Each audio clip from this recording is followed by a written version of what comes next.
I frequently demonstrate how to solder wires like this wire onto an LED, so I thought rather than keep on talking about it or showing it from a distance, I'd make a video. So let's get started.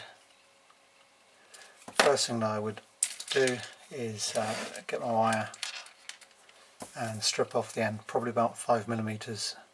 One common mistake is to strip too much or to lose some of the strands. I made quite sure that I didn't lose any of the strands there. I like to twist it. Some people would say don't because it adds some oil residues into the wire. I think it's okay, certainly for our purposes. And I'll just zoom in now. Hopefully you've got a better view now.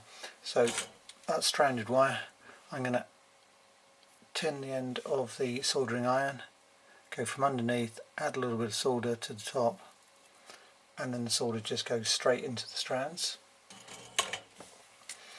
Then I get an LED, put my LED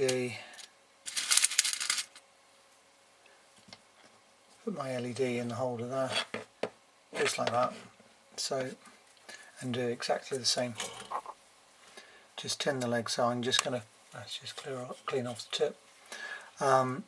Add a little bit of solder to the end of the tip, just to tin the tip, and then I'm going to, that helps with heat transfer, and then just add a little bit of solder along there just to tin that off. And once I've done that, without adding any more solder, if I were to put those two things in parallel like that and then add a little bit of heat, the two should solder together. Got to have quite a steady hand, and hopefully, if the video is clear, you'll see that that's now soldered very neatly. Now, I didn't twist the wires. Do not twist the wires together.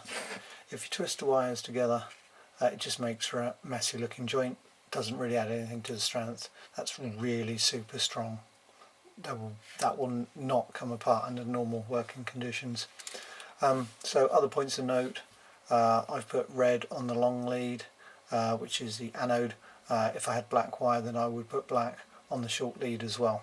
Then I would put some heat shrink over these, and I would shrink it down so I wasn't so that there would be no exposed legs on there at all. Okay, that's it.